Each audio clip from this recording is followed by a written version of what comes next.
Olá e bem-vindo a mais uma aula de otimização em Julia.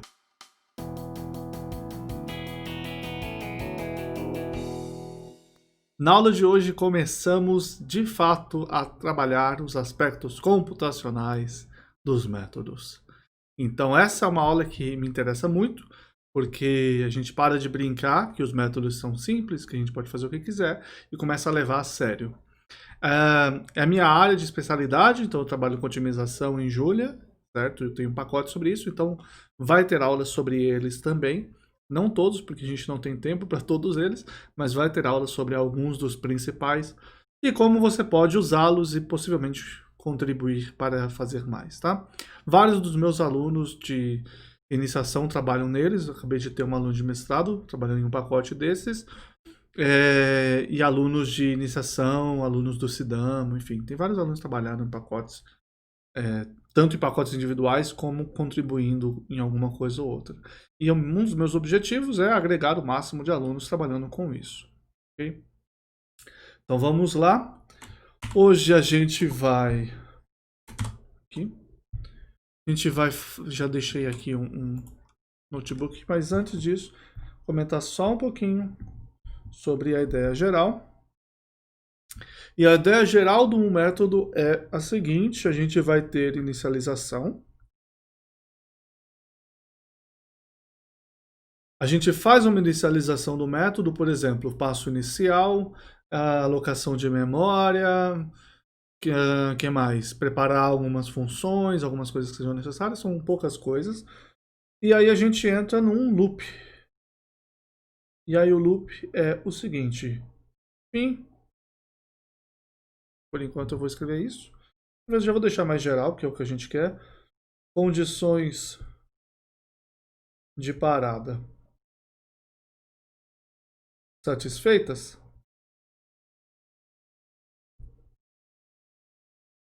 Certo?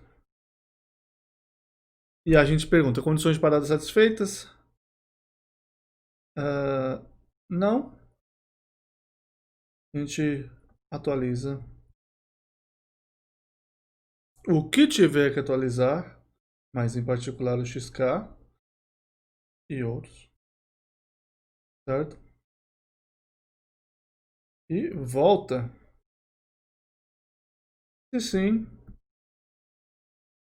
finaliza. Ok? Isso é um método, acabou. Tá? O método precisa de uma inicialização, precisa de uma finalização. No caso de alguns métodos específicos, a finalização envolve fazer algumas contas a mais, ou simplesmente falar, saiu como? Qual que é a saída? O fim é o quê? E aí dá a saída para o usuário. E o que importa principalmente é, as condições de parada foram satisfeitas? Se não forem, eu preciso atualizar o XK para que eventualmente elas sejam. E é isso, o método de otimização é esse. De um ponto de vista prático, a gente está preocupado em definir o sucesso como um ponto estacionário de primeira ordem. Um ponto estacionário de primeira ordem, para a gente até agora, quer dizer simplesmente que o gradiente é zero. Tudo bem? Então é isso que a gente está fazendo. A gente falou, olha, o gradiente é zero, se sim, fim. Bom, vocês viram em algumas situações, em vez de fazer o gradiente a zero, eu paro antes, porque eu falo para vocês, não vou ter tempo de esperar para sempre até ele convergir, né? Mas na prática a gente também nunca vai fazer isso acontecer. Espero que todos tenham feito cálculo numérico ou alguma disciplina equivalente, se não, eu sempre mostro esse exemplo aqui. Quanto que é 0,1 mais 0,2 menos 0,3? É 5,55 vezes 10 a menos 17. E esse exemplo eu mostro se você fizer em Python, se você fizer em C, se você fizer em Fortran, se você fizer em MATLAB, se você fizer no que você quiser, isso vai dar igual, desde que esses números sejam passados para o hardware. Tá? Se você fizer simbolicamente, isso daí vai dar zero, porque ele não está guardando nada disso. Por exemplo, se eu usar 1/10, ele entende que é a fração 1/10. Então, se eu peço para ele fazer essa conta, ele fala, dá zero. Então ele entende. A questão é quando você passa isso daqui para a máquina, para o hardware, ele não vai acertar nunca. Ele vai dar um número que vai ser diferente de zero, tá? Em particular esse. Se eu usar um float diferente, não era para dar um zoom out. Esse era o zoom. Se eu usar um float diferente, aqui era para ser 16. Ele vai dar uma precisão diferente, tá? Float 16 quer dizer 16 bits. O tradicional é 64 bits. Em algumas máquinas antigas a gente tinha 32 bits. Em algumas GPUs a gente tem 16 bits e 128 bits. E a gente tem várias possibilidades de números. Mas a questão é que se esses números 01, 02, 03, eles são aproximados na hora que você coloca ele na máquina. E aí na hora que você faz essa conta, não funciona com uma precisão exata. Ele usa uma precisão da máquina, precisão finita. E aí tem toda uma área de aritmética de ponto flutuante, que é esse tipo de número, que, como eu falei, veja cálculo numérico para entender melhor. Então a gente não pode simplesmente falar assim, olha, o gradiente é zero e eu estou feliz. Você tem que ficar satisfeito com alguma coisa. Você tem que falar, eu vou parar quando tiver bom o suficiente. E naturalmente, se eu quero que seja próximo de zero, a gente muda essa condição para falar, se tiver suficientemente pequeno, ou seja, se for menor que um epsilon, não tem epsilon, eu paro. Um valor tradicionalmente bom para esse epsilon é por volta de 10 a menos 6 a 10 a menos 8. Tá? A gente para mais ou menos por aí. Mas o que pode acontecer é que o seu problema ele pode ser muito mal escalado. Então, se você estiver trabalhando com... Enfim, você fez as contas e mesmo depois de você tentar fazer um adimensionamento... Adimensionamento é a palavra certa? Enfim, de você tentar mudar as dimensões para que ele fique adequado, né? Você não consegue trabalhar numa escala decente, porque você tem coisas que realmente são gigantes. E aí você vai fazer o valor de função, é sempre da ordem de 1 milhão. O menor valor é 1 milhão e o valor não ótimo, né, 1 bilhão. São valores gigantes. Então se você achar um gradiente por volta de 10 a menos 2, você já está super feliz. Então o que a gente faz muitas vezes... Em vez de usar epsilon, a gente usa epsilon vezes um gradiente num ponto qualquer, tipo o ponto F0, que é o inicial, e a gente usa como parâmetro de escala, né? A gente usa para falar, se a minha escala do meu gradiente estiver muito grande, não adianta eu querer diminuir demais. Por outro lado, se eu já tiver com um gradiente muito pequeno, por exemplo, eu começo o primeiro gradiente a 10 a menos 3, aí eu vou melhorando ele fica 10 a menos 5, 10 a menos 6. Se eu começo e falo, vou usar 10 a menos 3, quando eu chegar no 10 a menos 8, eu ainda preciso chegar em 3 ordens abaixo para conseguir ficar bom, porque meu gradiente inicial era muito pequeno. Então uma estratégia que a gente usa, que em particular a gente usa nos nossos métodos do Joule Smooth Optimizers, é parar quando o gradiente for menor que um epsilon A mais um epsilon R vezes a norma no ponto inicial. Essa é uma tolerância absoluta e esta é uma tolerância relativa. Tá? Então a gente está falando de tolerância, a gente está falando do erro. O erro é quão errado ele está em relação ao zero. Okay? Então usa essas tolerâncias absolutas e relativas. Se ele começou muito pequeno, a tolerância absoluta toma conta. Se ele começou muito grande, a tolerância relativa toma conta. Se ele começou no valor ok, fica mais ou menos a soma das duas, que não é um problema, porque o que importa principalmente é a ordem das duas e não o valor. Tá? Então, o sucesso para a gente num problema geral é esse. Encontrar um ponto que ele seja estacionário de primeira ordem.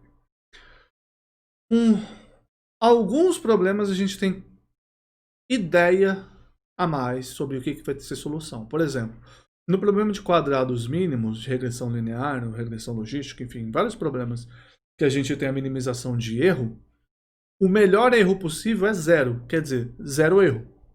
Então eu saberia, por exemplo, que o valor de função ótimo é zero. E eu poderia usar essa informação também. Falar, se o valor de função for menor que 10 a menos 8, eu paro, estou satisfeito. Mas em geral eu não sei. Em geral não tem essa informação, tá? Ele vai embora. Então o único critério que a gente usa globalmente é estacionário de primeira ordem. A gente sempre vai considerar que o sucesso é esse, tá? Globalmente. Problemas específicos podem ter tratamentos específicos, mas de uma maneira geral é o que a gente sabe. Então o sucesso estacionário de primeira ordem. Se eu deixar meu algoritmo rodando, ele eventualmente vai chegar nesse cara? Não necessariamente. Primeiro, porque pode ser que o teorema não vale. Tá? Eu tenho o teorema que fala vai convergir, pode ser que ele não valha, porque as hipóteses não foram satisfeitas, então rodei, não tenho confirmação de que vai funcionar. E segundo, porque numericamente pode ser que não funcione, apesar do teorema valer. Tá?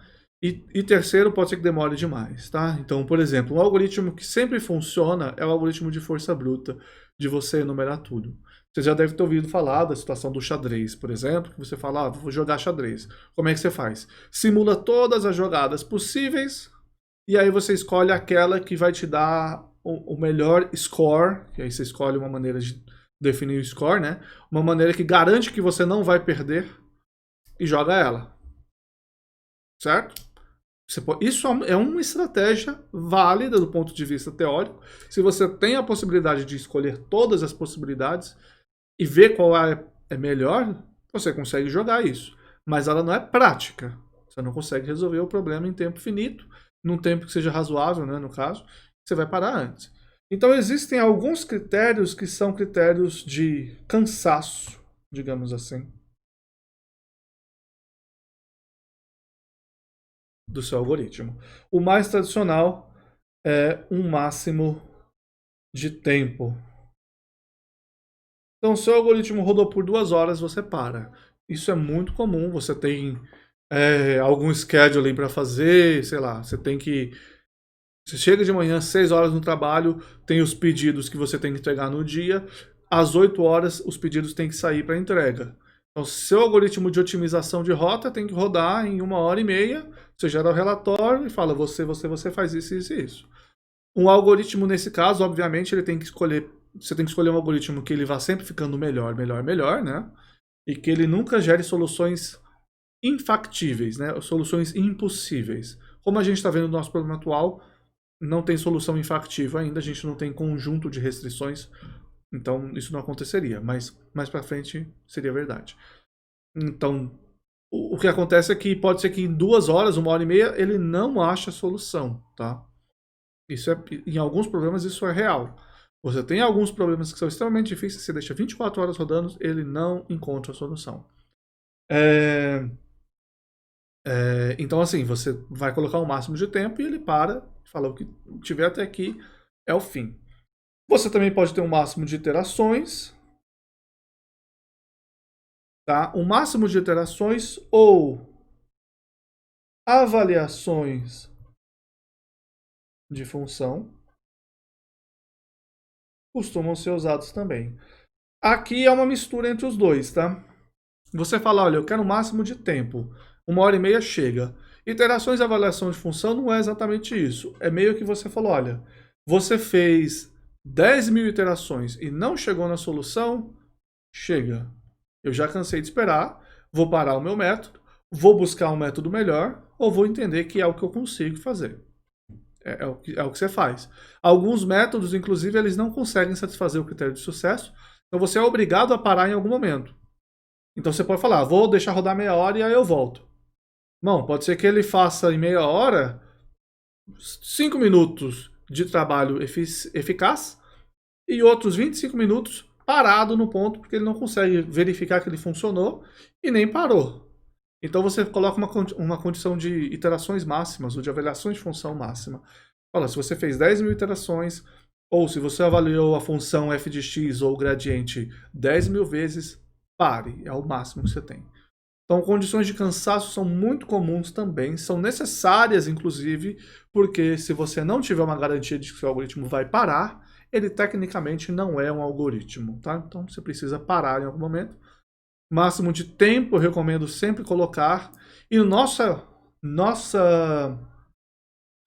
área em otimização, a gente costuma usar avaliação de função, que é uma medida de custo que a gente pode usar depois também, tá?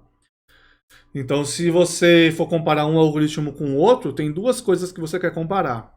Quanto tempo ele levou e quantas funções, quantas avaliações de função ele fez.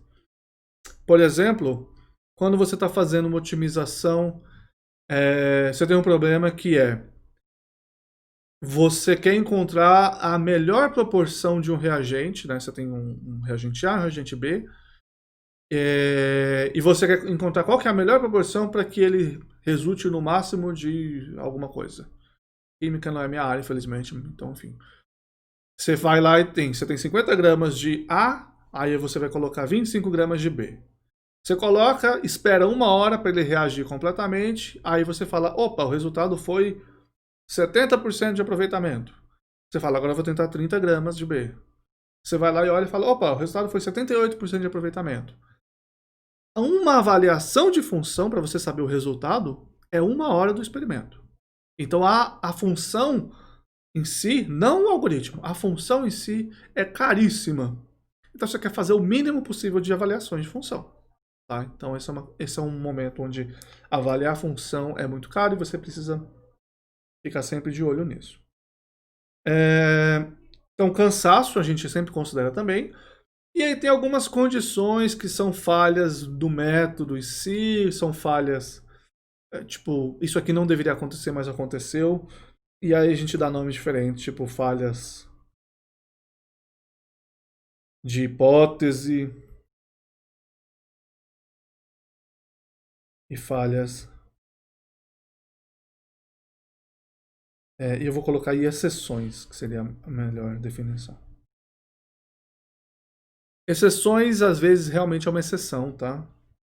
Mas, às vezes, você trata diferente. Inclusive, para quem sabe Julia, a exceção, ou para quem sabe programação em linguagens que tem exceção, existe um conceito, né? Existe um tipo de erro chamado exceção. Isso que eu quis dizer, né? Então, falhas de hipótese, eu coloquei em vermelho, já queria colocar aqui super sério, mas enfim, não precisa ser super sério. Falhas de hipótese. Você faz um algoritmo para poder resolver Bhaskara. A, B e C é passado para você, você fala, vou resolver Bhaskara. Calcula a raiz do delta da negativo, por exemplo. Ou divide por A é 0. É uma falha na hipótese. Tá? Você colocou uma hipótese, A é 0. Tecnicamente, essa é uma hipótese testável. Então você pode verificar, olha, A é 0? Sim. Então pare o algoritmo agora e fale, o A é 0. E aí você avisa. Em vez de você dividir por 0, ele explodir, e aí o seu algoritmo vai dar um inf ou um none, tá? Então, de novo, para quem não viu, cálculo numérico, existe no Julia, em várias linguagens, um inf, que é um número infinito. O inf é sempre maior do que qualquer número, tá? 1 é a 20, por exemplo, ele é sempre maior. E o inf, ele se comporta como infinito. Se você fizer infinito menos infinito, ele não sabe dizer isso aqui vai dar infinito, vai dar um número constante, vai dar menos infinito, não sei. E aí você tem um none, que serve para várias situações como essa, que quer dizer não é um número. Se você multiplica um 3 por um número que não é um número, você não sabe que vai ser o resultado e não é um número. 0 dividido por 0 não é um número, tá? Então, none, quando aparece no seu código, muitas vezes é uma falha de hipótese. Eu fico extremamente irritado quando eu vejo um none. Eu peço para você rodar seu código em 50 testes e me mostrar o resultado. Se eu pego esse resultado e tem um none, quer dizer que tem alguma hipótese, tem alguma falha de hipótese que você não verificou. A mais comum é dividir por 0. Tá? Mais comum é dividir por 0. Mas a dividir por 0 é um sintoma. Não é o problema. O problema é você verificar se tal coisa está acontecendo. Por exemplo, no método gradientes conjugados, a matriz ela tem que ser definida positiva. Quando a matriz é definida positiva, você calcula um produto D transposto a D, divide por ele. Ele tem que ser positivo. Se ele não for positivo, se ele for 0, por exemplo, você está dividindo por 0. Então o que você tem que verificar? Você tem que verificar que D transposto a D é positivo. Se não for, você tem que avisar para mim, olha, esta hipótese falhou. Tá? No caso, se você está fazendo um algoritmo de gradientes conjurados, você vai falar, não é definida positiva. Certo? Deixa eu pensar algum exemplo que a gente viu além desse. Ah, sim, o próprio método de descida que a gente acabou de ver, bom, talvez você não tenha acabado de ver, mas o método de descida, ele sempre fala, olha, você precisa ter a direção de descida, a coisa mais básica que tem.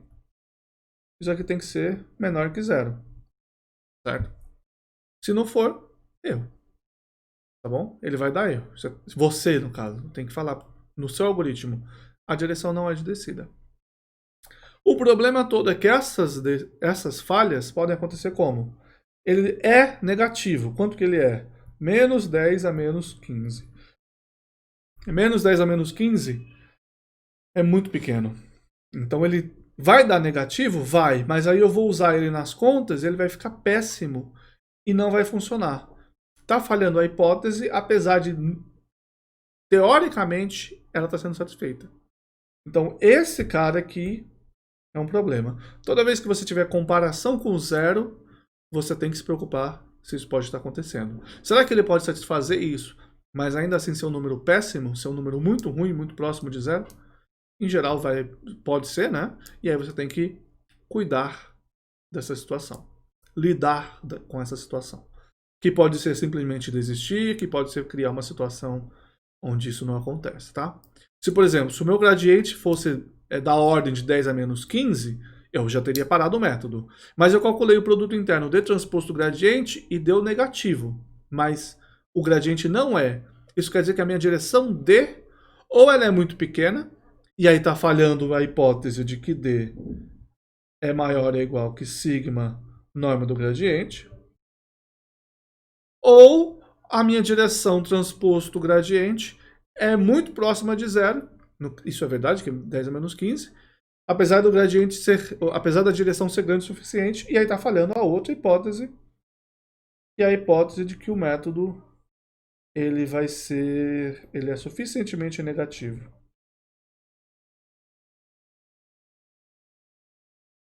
Okay? Então você verificaria uma dessas duas coisas, e você veria, por exemplo, qual delas, se não as duas, está falhando. Aqui eu fiz D transposto gradiente negativo, mas o que a gente precisa mesmo é isso daqui. Então isso daqui pode ser um problema que você resolve fazendo essa normalização aqui. Normaliza, ele já não tem mais esse problema. Ah, então está resolvido. Se tem esse problema, aí é uma falha de hipótese, ok? Então isso que é falha de hipótese. É genérico o suficiente para que você não possa generalizar aqui e falar, sempre faça isso. Tem que lidar caso a caso. E vai acontecer. Sempre acontece alguma coisa assim, tá? E aí trata. E aí as exceções são coisas que você não tem como prever que acontecem. Por exemplo, falha de memória. Tá? Então você fala, fiz um método aqui, meu método é o método de Newton, fantástico, vamos rodar o método de Newton. Aí alguém coloca um problema de 100 mil variáveis num computador que não tem memória suficiente. Aí ele vai lá, gerou Newton, explodiu. Ele vai dar um erro, é uma exceção, você não consegue prever, falha de memória. Tudo bem? Isso pode acontecer e aí você tem que... assim, na prática você não tem o que fazer nesse caso. É uma exceção que não depende de você. Essas são as situações onde, ok, não tem problema. Paciência. Deixa acontecer. Tá bom? Dependendo se você está chamando um método e isso pode acontecer, você tem que tratar essa exceção. A gente não vai focar muito nisso porque isso é mais raro e a gente vai tentar trabalhar sempre em problemas pequenos. Se você estiver trabalhando com problemas muito grandes, aí já virou pesquisa, realmente virou você trabalhar no mestrado, doutorado, pesquisa mais avançada do que isso. Não é mais uma graduaçãozinha. Se tiver numa empresa e seu problema for muito grande, você vai estar gastando dinheiro com isso para resolver esse problema. Tá?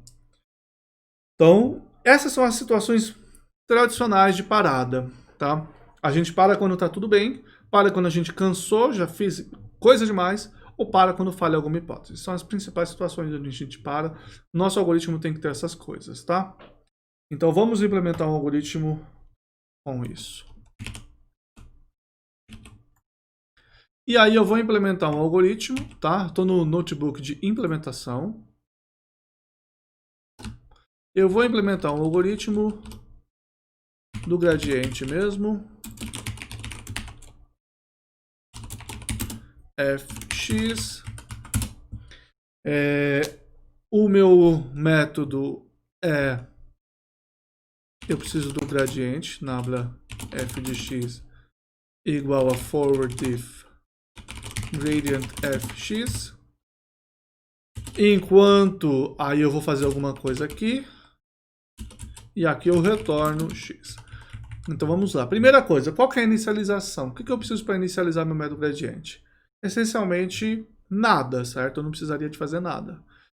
Então eu só preciso jogar no while e vamos lá ver o que acontece. Então eu falei, eu preciso, enquanto não tiver, eu inclusive escrevi como não tiver satisfeitas as condições de parada, certo?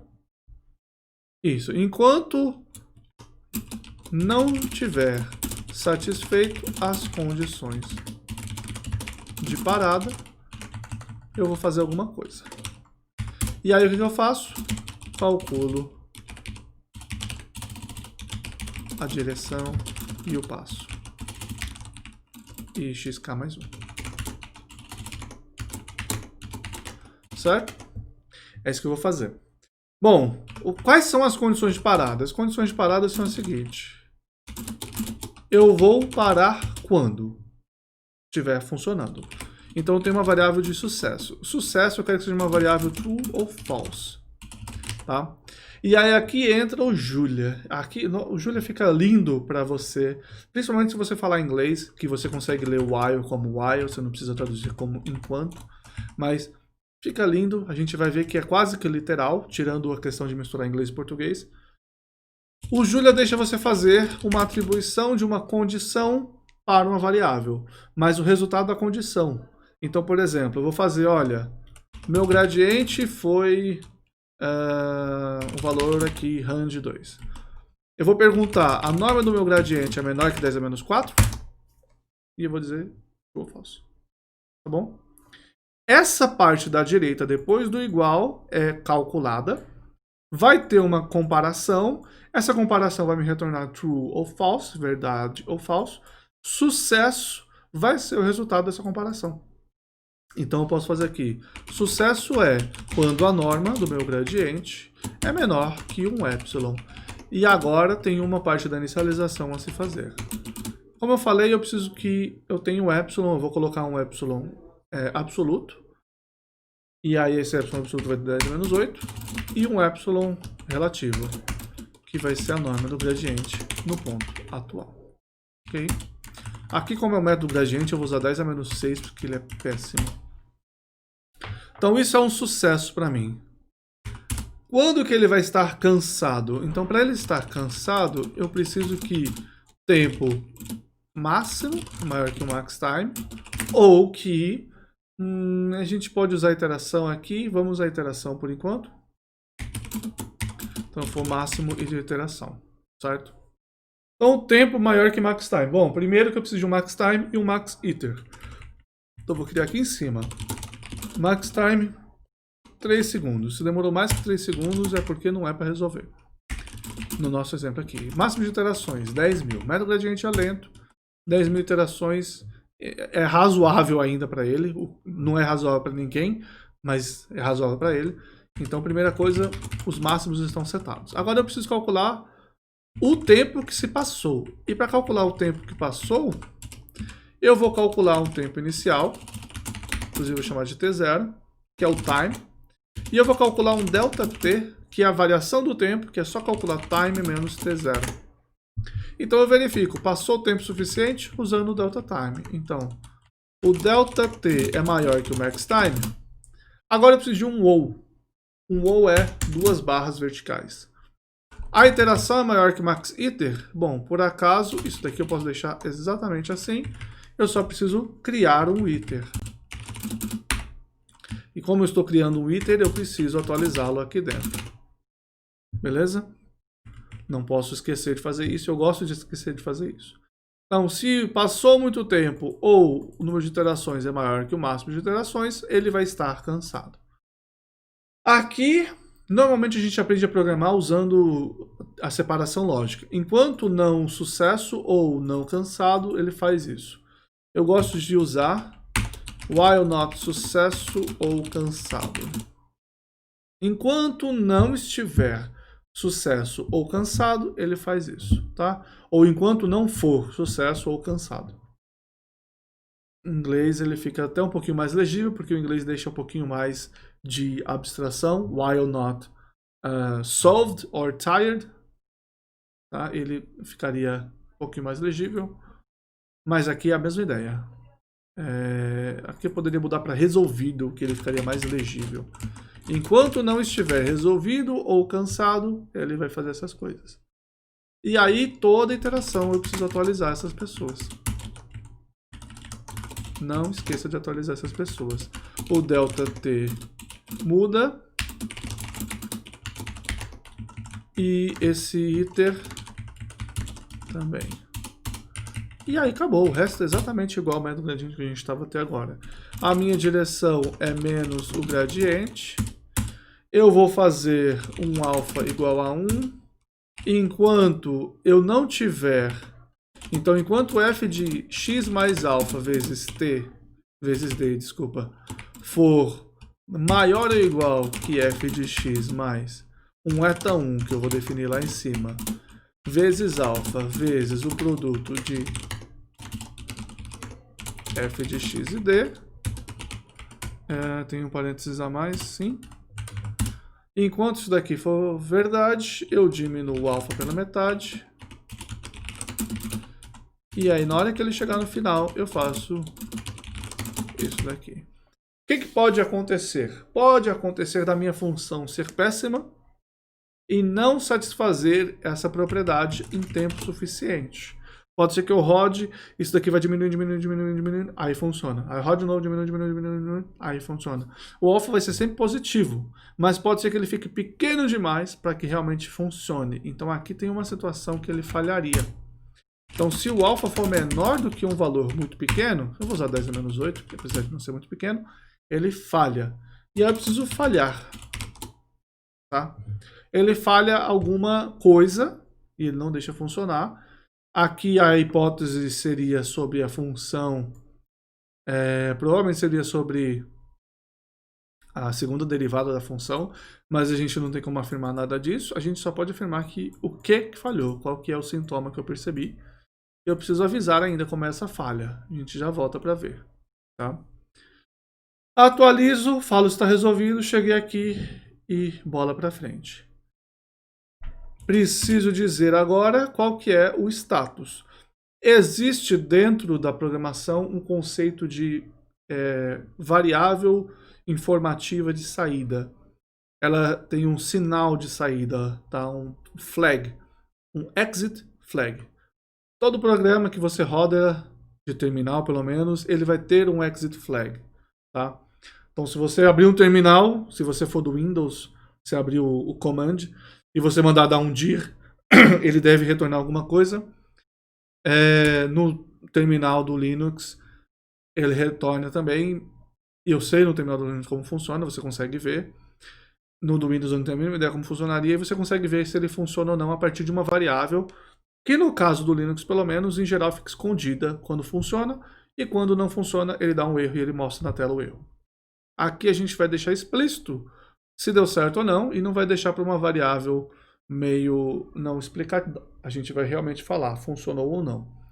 Então a gente pode falar nomes que existem para isso. Vou falar saída, a gente pode falar exit flag, que é um nome comum também, mas eu particularmente gosto de usar status, tá? O status da coisa. Qual que é a situação? E a situação é... Bom, vou ter que dizer. Eu gosto de usar símbolos, porque o Julia tem essa possibilidade. Símbolo é barato, é mais barato do que você usar uma string, e é descritivo. Então, até agora eu não sei o que aconteceu, então eu vou colocar desconhecido. não sei o que aconteceu. Vou verificar, foi resolvido?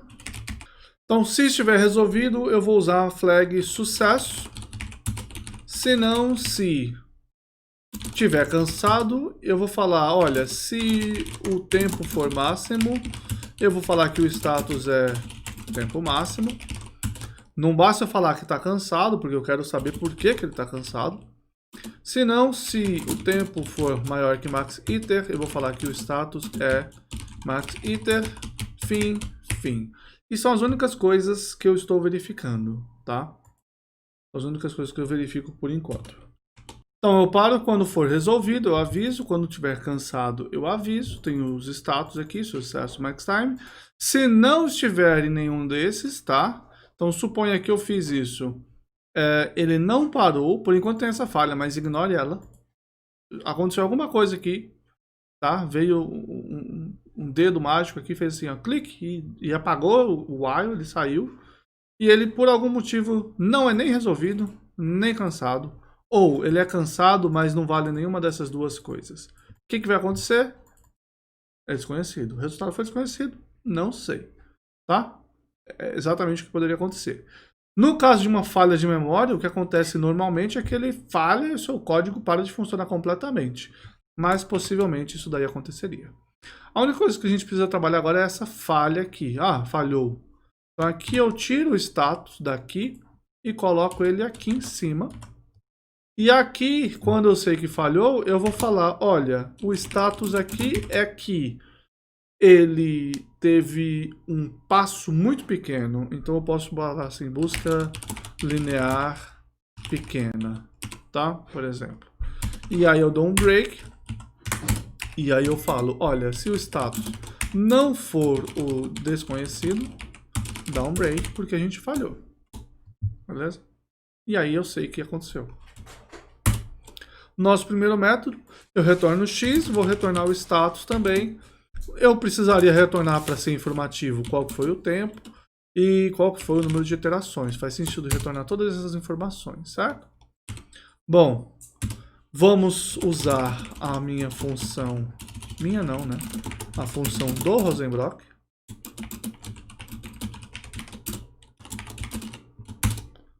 Inclusive ainda não tem a função do Abel. Podia inventar uma, ficar rico e famoso.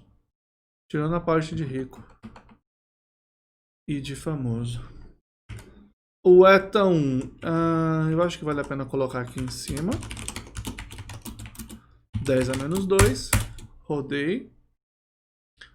Foi, rodou, chegou neste ponto, 100 com 4 casas decimais. Foi um sucesso, ele levou 0,038, enfim, quase 0,4 segundos. 337 iterações. Legal? Beleza, isso é um método. Uma coisa que a gente normalmente faz é aceitar parâmetros de entrada para poder deixar nosso método mais reutilizável. Por exemplo, se eu falei o seguinte, o seu chefe liga para você e fala assim, eu preciso do método gradiente, ok? É para amanhã, 6 da manhã. Tá bom, enfim, eu não conheço o seu trabalho, acho bastante provável. Para amanhã, 6 da manhã, você vai lá, implementa o método gradiente e envia isso daqui para ele. Aí chega às 6 da manhã, ele vai lá e fala assim, ok, vou rodar. Aí ele roda, fala assim, nossa, 100, não.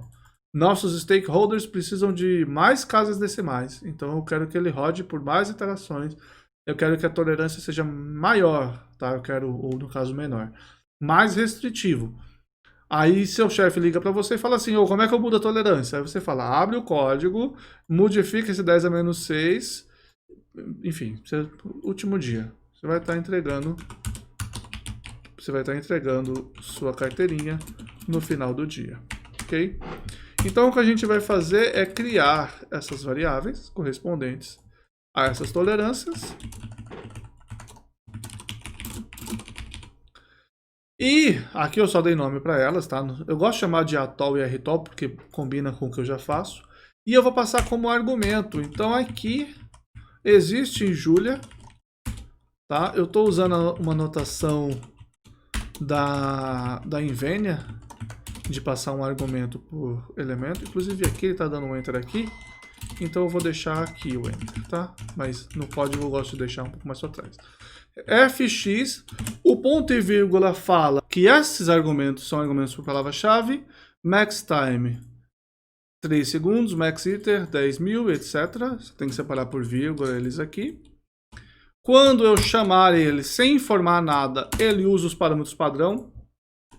Mas se eu quiser usar uma tolerância de 10 a menos 8, eu passo. Aqui tem mais tolerância. Note que não tem relação direta entre o número de zeros aqui e o número de zeros da função. Isso daí já é demais, mas enfim. Eu consigo passar mais tolerância e ele consegue rodar mais vezes.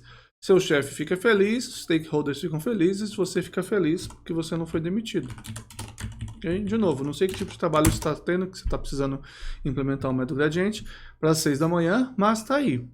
Aqui com 10 a menos 12, tá vendo? Ainda mais. Se você falar 10 a menos 16, ele não consegue, é muito pouco. Aí ele deu erro, busca linear foi pequena demais. Ele não conseguiu. Alternativamente, você fala, eu quero que ele leve no máximo 0 segundos. Ok? Ah, não é delta t, é max time, né? Max time, ele, opa, não consigo levar... Parou. Primeiro ele fez um passo, já viu que o tempo não está dentro. E parou. Note que o ΔT inicial, né, aqui, é suficientemente rápido, aparentemente, para que ele realmente dê 0. Potencialmente ele pode dar negativo por motivos que é assim. Se eu falar, faça no máximo 0 iterações, ele para, max iter. Ok? Então, beleza. Esse é o mínimo, esse é o básico de implementação de algoritmos, certo? A ideia geral está aqui. Ok. Agora a gente tem o método funcionando, ele tem o status, tem saída e tudo mais, por enquanto estamos satisfeitos. Agora a gente já vai começar a preocupar um pouquinho mais com a qualidade do nosso método. E uma das coisas extremamente importantes, como eu já comentei, é que ele seja eficiente no uso de avaliações de função. Então aqui uma das coisas eu estou calculando o gradiente aqui, aí eu calculo aqui, aí eu calculo aqui, aí eu calculo aqui. E eu não quero fazer isso, eu quero economizar, certo? Imagina que cada avaliação de gradiente você está pagando R$500. É isso, você não pode sair fazendo isso. Uma coisa parecida vale para a função também, certo? A função você também não quer calcular tanto assim.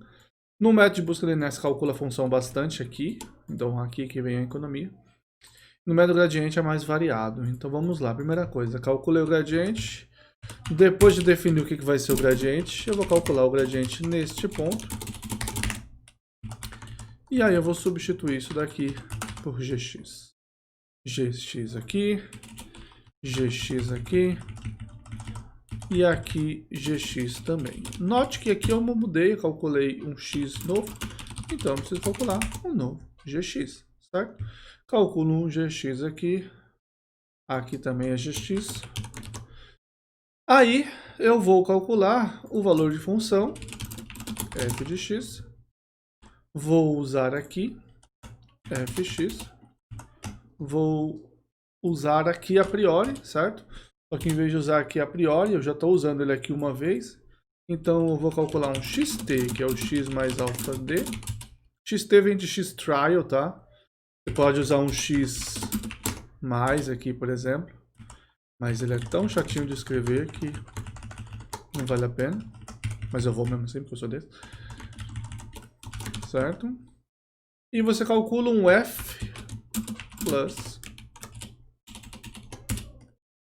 como sendo o valor de função no x plus. Toda vez que você atualizar esse, tanto o x plus quanto o f plus mudam. No entanto, uma vez calculado o x, o fx é só o f plus, ok? E aí, você já economizou avaliações de função um monte. Se eu não fiz nada errado, aqui deve continuar funcionando. Funciona, 337 ainda. Próxima coisa que a gente vai fazer é economizar também memória no que não é avaliação de função. Então, a gente, o que é muito caro? Avaliação de função. Obrigatoriamente corrige isso. Segundo, o que é menos, o que ainda é caro? Ah, inclusive aqui eu já esqueci isso aqui. que mais que ainda é caro? Bom, o resto das operações ainda estão caras. Tem alguma multiplicação matriz, resolução do sistema? Não. Então, próximo. Produtos internos e somas de vetores são caros. Então, olha só, aqui eu estou fazendo uma conta que eu posso economizar, porque toda hora ela é a mesma conta. Então, isso daqui eu posso chamar de... Eu vou colocar aqui.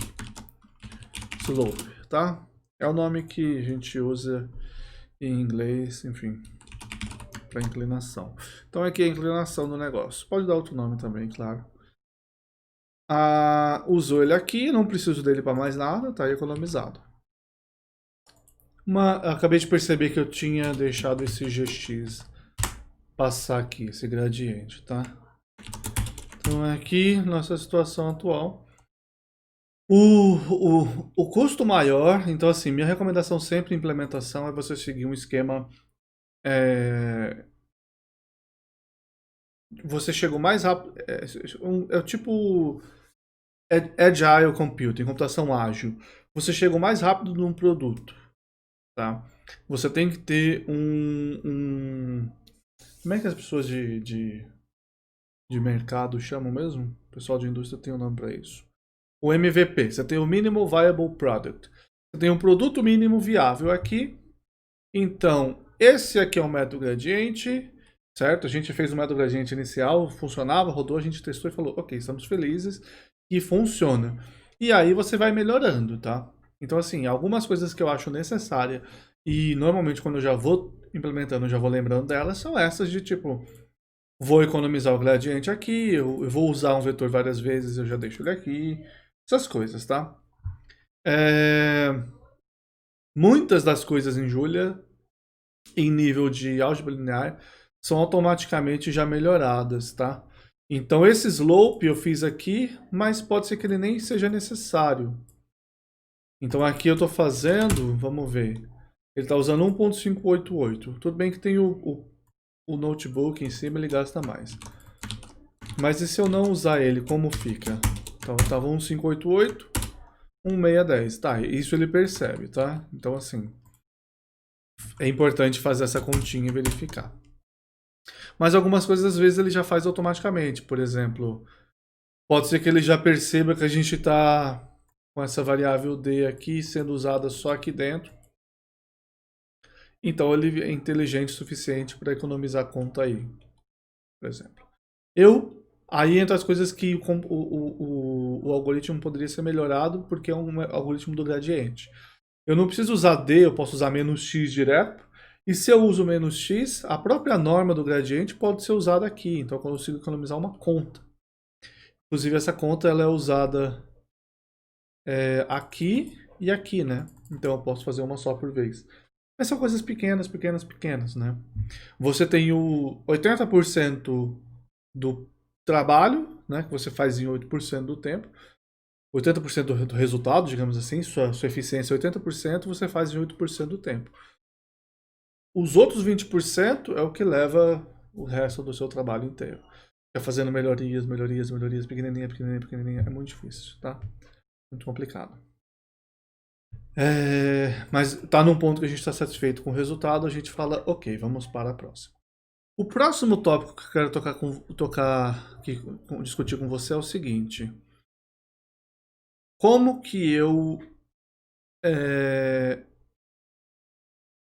testo meu método? No sentido de onde que eu acho problemas para rodar o meu método. Se você está fazendo um mestrado, um doutorado, ou até um TCC, você vai ter que fazer uma coisa dessa, você vai ter que comparar o seu método com um outro. Quando você fala, implementar um método de ordenação, você tem umas ideias de fazer ordenação que é, olha, eu vou gerar vetores aleatórios, vetores ordenados, vetores assim, vetores assado, vetores pequenos, vetores grandes, saio fazendo um monte de coisa, ordeno, vejo o tempo que ele leva, o número de operações que ele leva, eu faço uma coisa chamada o custo dessas operações todas, a teoria por trás desse método, e aí eu comparo com os outros. Quando você está trabalhando com problemas científicos, né, em particular aqui em otimização, a gente tem uma preocupação a mais, que é, ele vai funcionar? Se funcionar, ele converge. Então, porque assim, a gente pode ter um método que é muito lento, mas que eventualmente ele converte, e pode ter um método que ele é muito rápido, mas às vezes ele não funciona. E a gente tem inclusive uma situação dessa, que é o método do gradiente com busca e o método de Newton puro. O método de Newton puro, ele é muitíssimo rápido quando funciona. Ele é essencialmente imbatível pelo custo dele, assim, o custo é, como se diz, o custo que ele tem para o resultado que ele dá está num ponto ótimo para a gente atualmente, tanto computacionalmente quanto teoricamente. O método gradiente, ele é baratinho, mas ele é sempre muito lento. Qual eu quero? Certo? Imagino que eu só tenho esses dois. Qual que eu quero? Eu chego e falo assim, olha, chefe, usa aí o Mad Newton. Ele, beleza. Ele coloca lá o Mad Newton, roda no problema dele e falha. Não resolveu meu problema e está estressadíssimo. Ou, usa aí o método gradiente.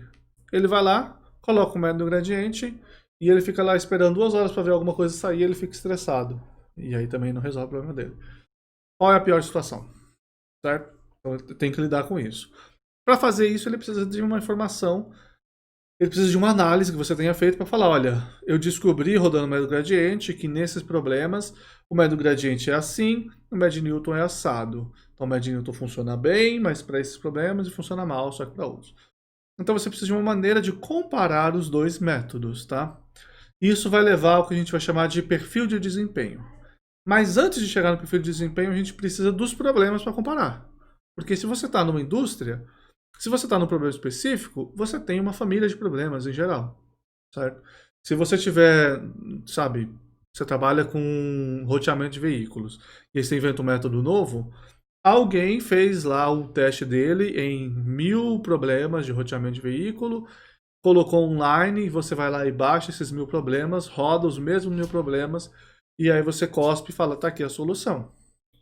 Então a gente tem o equivalente para otimização não linear. A gente tem algumas opções. Mas antes de falar as opções, eu preciso que você entenda por que isso é complicado. Tá? Aqui eu estou usando uma coisa muito mágica chamada Forward Diff e ele calcula o gradiente automaticamente para mim.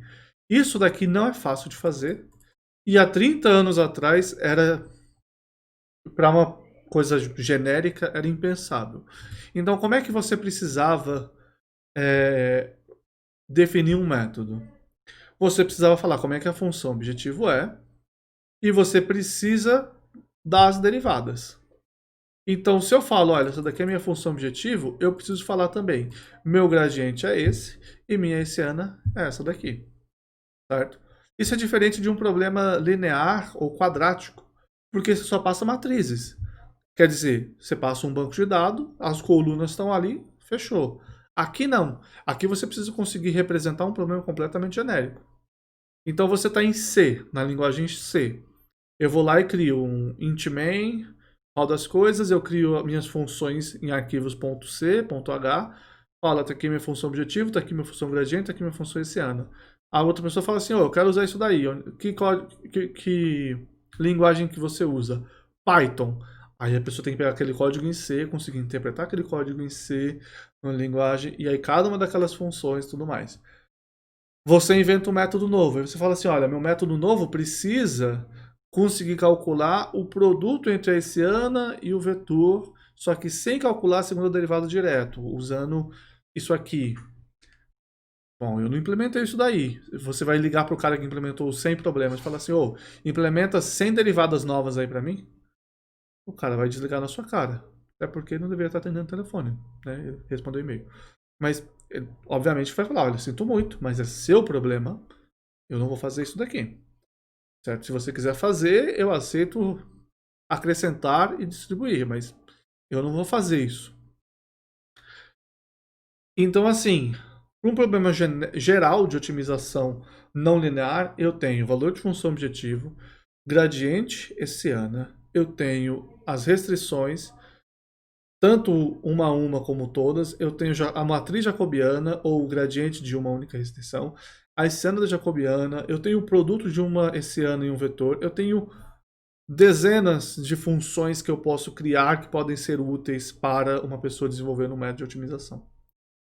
Então, se você vai criar um problema e você tem que falar, olha, para ele ser aceito, eu preciso criar essas 30 coisas, ninguém vai criar um problema. Uma das maneiras de você resolver isso é você usar uma linguagem de modelagem. Então, eu confesso que eu não lembro quanto tempo atrás, algumas linguagens de modelagem foram aparecendo, algumas bastante famosas, que ainda existem hoje, não são... Tem o Jump, que a gente vai falar, né? A gente tem algumas outras linguagens mais antigas, o Ample eu acho que é a mais famosa delas, a MPL, onde você consegue descrever o seu problema de otimização de uma maneira mais ou menos genérica. Você usa uma outra linguagem, que não é a linguagem de programação que você está usando, você usa uma linguagem para descrever o problema. Aí você vai em C e você cria uma maneira dele receber isso. Você vai em Fortran, cria uma maneira dele receber isso. Você vai em Python, cria uma maneira de receber isso. Vai em Julia, cria uma maneira de receber isso. E é assim que funciona com linguagens de modelagens externas. O Jump faz uma coisa mais direta, mas ainda estamos há 30 anos atrás. O que alguém fez foi, eu vou fazer uma coletânea de problemas e vou criar um tipo de linguagem de modelagem, só que ela é ao contrário da linguagem de modelagem. Em vez de ser fácil para um humano escrever, ela vai ser fácil para o computador interpretar. Aí ele criou essa linguagem com um monte de funções, que você vai lá e escreve só sua função objetivo, roda um código em cima, ele faz todas as derivadas, gradientes, hessianas, todas as coisas que tiver que fazer e te dá um código para isso.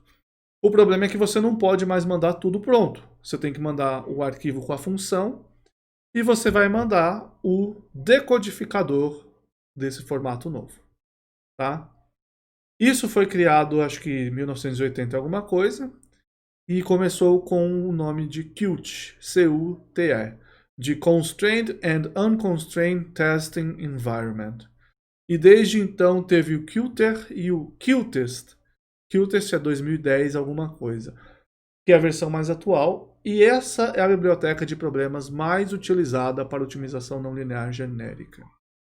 Existem coletâneas de problemas específicos que você pode usar, mas o Qtest é o que o pessoal usa a mais, assim. Se você quer centenas de problemas, você usa o Qtest. E quando eu comecei a trabalhar com o Julia em 2014, o Qtest foi o meu motivador, porque durante a graduação eu precisei usar o Qter, depois o Qtest, e instalar ele era horrível. Eu criei tutoriais, eu criei vídeo para fazer a instalação.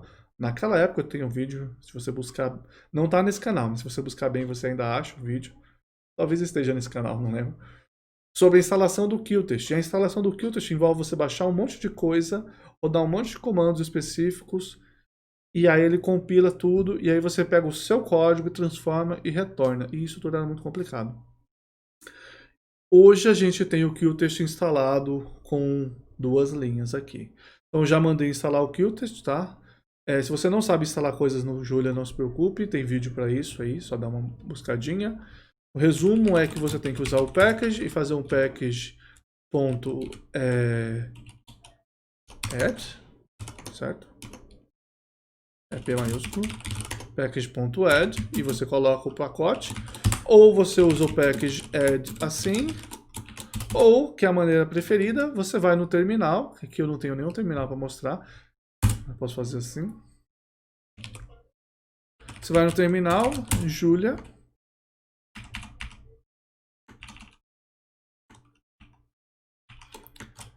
aperta o colchete, fecha colchete, ele muda para o modo package. No modo package você faz add Qtest e ele instala o Qtest. Não funciona no Windows, só Linux e Mac. Infelizmente não funciona no Windows. Se você conseguir fazer funcionar, você está muito bem-vindo a submeter uma correção para a gente, porque infelizmente é uma limitação atual que nós não vamos mexer mesmo. Então você tem o Qtest funcionando. E hoje em dia, você conseguir instalar o Qtest com uma linha de comando é muito, muito bom mesmo, tá? A parte que me vendeu o Julia foi essa, tá? Consegui fazer isso daí funcionar. E using Qtest, ele vai me dar uma coletânea de 400 problemas, se eu não me engano. Só que esses problemas estão num formato específico que eu preciso utilizar.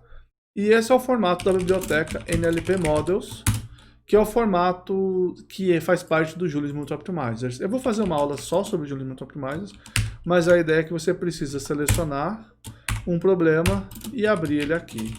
Você fala, olha, abre um modelo chamado Rosenbrock. Rosenbrock vem de um lugar específico, que é dentro do Qtest. Eu já digo como é que você acha. Você manda ele rodar. Ele está decodificando. Ele demora a primeira vez, tá? O problema é pequeno. Ele só está pré-compilando. Tem umas informaçõezinhas aqui. Se você quiser a função objetivo, você fala obj, nlp e o ponto. O ponto inicial é nlp meta x0. Então tá aqui obj. Se você quiser o gradiente, você pode fazer grad. Se você quiser esse ANA, você pode fazer nlp x0. Note que ele retorna ela esparsa, que é uma das coisas a ser comentada ainda, tá? Então isso daqui é uma das coisas extremamente importantes que a gente criou no Julius Multi-Optimizers, que é a coletânea de problemas, ok? Então se você quiser selecionar problemas, existe a função Qtest.select, onde você passa algumas informações, tá? Se você rodar isso, ele retorna todos os problemas que a gente tem, quase 1500. Aí você coloca maxVar igual a 2, então só até duas variáveis.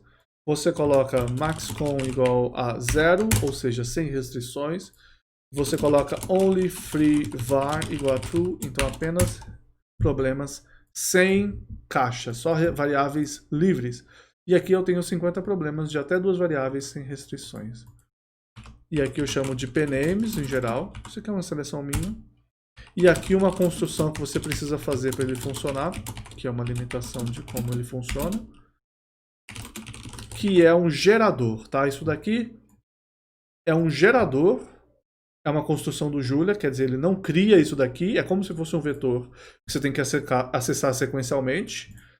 E como o Qtest depende de compilar, ele tem que usar uma linkagem com uma biblioteca externa, então não funciona você tentar rodar mais de um ao mesmo tempo. Ele não aceita, também é uma limitação que a gente não sabe ultrapassar, porque ele precisa abrir mais de uma coisa ao mesmo tempo e depois conseguir fechar ela e não deixar ela solta, certo? Então tá aqui, isso daqui gera os problemas, e aí você pode fazer for nlp in problems, e aí ele vai rodando. For nlp in problems, você faz... Bom, eu só quero imprimir, por enquanto, né, o nome. E só, né? Vamos só imprimir o nome. E você precisa finalizar ele. E agora que ele não finalizou, ele vai dar erro. Esse é um outro problema que a gente tem. Finalize. Que ele precisa ser finalizado depois de você criar. Certo? Tá aqui. Ele abriu todos esses problemas e foi funcionando. A maneira mais segura de trabalhar é você fazer um try. Faz o que você precisa fazer. Aqui eu quero fazer o nosso método do gradiente. Aqui eu quero pegar essas informações. Igual a gradiente. E aí eu vou ser obrigado a mudar o método do gradiente um pouco para que ele funcione. Porque se eu passar a função objetiva aqui, ele vai dar erro na hora de tentar fazer esse forward if. Que o forward if é uma coisa muito específica que ele não aceita. Então, em vez de fazer isso, eu vou passar um NLP. O valor f de x é obj nlpx. O valor nabla f de x é o grad nlpx. E em vez de passar um x, que é um ponto inicial, eu vou pegar o meu ponto inicial como sendo uma cópia do ponto inicial dentro do NLP Meta. Então, tudo que eu preciso para o meu problema está dentro do NLP. Tá? Aquele, obviamente, não funcionará mais. Quer dizer, ele funciona porque ele está na memória, tá? Se você fechar e abrir de novo, ele não funcionará mais. E... cadê? Mas aqui, se eu quero rodar o meu NLP que eu criei aqui,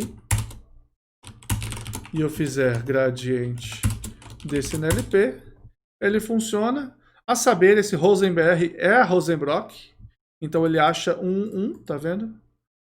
0.1 segundos com 6.800 iterações. Esse é Rosenbrock com parâmetro 100, o meu que a gente está usando é o parâmetro 4, então ele é consideravelmente mais lento. Tem que finalizar o problema, senão ele dá erro. Então, a primeira coisa, eu vou rodar aqui.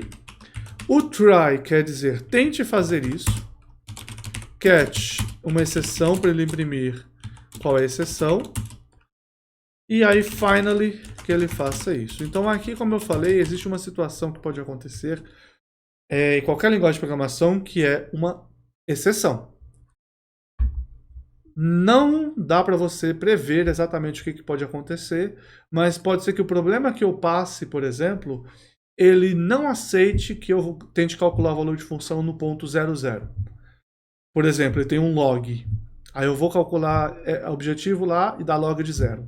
Ele vai dar erro, vai explodir, vai dar um erro que eu não sei tratar e ele vai falhar, tá? Todo erro é uma exceção. Se eu falar erro, falhou, ele gera uma exceção, tá? Então, exception, error. Bom, talvez não seja exception, error. Talvez seja error, exception. Ele gera uma exceção desse tipo. O try, ele fala o seguinte, olha, tente executar isso. Se por algum motivo ele gerar uma exceção, pegue essa exceção e imprima para eu saber qual que é. Finalmente, tanto ele funcionando ou tendo uma exceção, faça essa finalização aqui. E essa que é a parte importante para trabalhar com Qtest, tá? Se você está assistindo isso durante uma disciplina, você vai ter que trabalhar com Qtest. Um dos nossos projetos envolverá trabalhar com Qtest. Você vai querer usar uma coisa desse tipo. Por quê? Se eu mandei rodar isso, abri um problema, mandei rodar, ele deu uma exceção e não estou capturando, não estou fazendo nem isso daqui, nem isso daqui, ele vai falhar e vai manter aberto o problema e eu não vou conseguir fechar. É um dos defeitos maiores, porque a gente tem que trabalhar com memória que está em Fortran esse código do Qtest, e aí não dá para evitar essa parte. Mas é só você fazer dessa maneira que você vai estar bem. Então, supondo que isso daqui funcione, no entanto, o que eu quero? Eu quero imprimir o nome do problema. Eu quero imprimir... eu vou usar /t, que é um tab. Eu quero imprimir o status, /t, e eu quero imprimir qual que é o gradiente na solução, a norma do gradiente na solução. Tá? Então, eu vou mandar rodar isso. Deu erro porque gradiente não existe. Inclusive, veja já o exemplo aí. Se eu tivesse mandado ele rodar antes, ele teria explodido. Ainda bem que eu estou dentro de um try. Então, agora sim. Ele está rodando. Eu mandei ele imprimir aqui, que foi um erro. Olha, o Judge eu rodei, sucesso. Esse é o gradiente. O AC eu rodei, sucesso. Esse é o gradiente. Hilbert A rodei, foi sucesso. Esse é o gradiente. Cineval deu o máximo de iterações. Miserrey é 1ALS, busca linear. Qual é o BSLS, busca linear. E assim por diante. Você consegue ver o resultado de todas elas. Legal? Por enquanto é isso. Quando a gente for falar de... eu vou mostrar do Julius Muito Optimizers, eu vou mostrar do começo ao fim como fazer essa comparação. Tá? Mas eu quero deixar por enquanto assim para poder falar de onde vem esse problema. Ok? Então esse é o fim da nossa primeira aula sobre aspectos computacionais, espero que você tenha gostado. Na próxima aula a gente entra um pouquinho mais nos detalhes sobre a comparação de algoritmos. Vamos implementar o algoritmo de Newton de novo, vai ser um copiar e colar. E vamos entrar em detalhes sobre o Julius Muito Optimizers, ok? Eu espero que você tenha gostado. Por favor, se inscreva no canal, dá um like, deixa o sino marcado para receber notificações e até a próxima aula.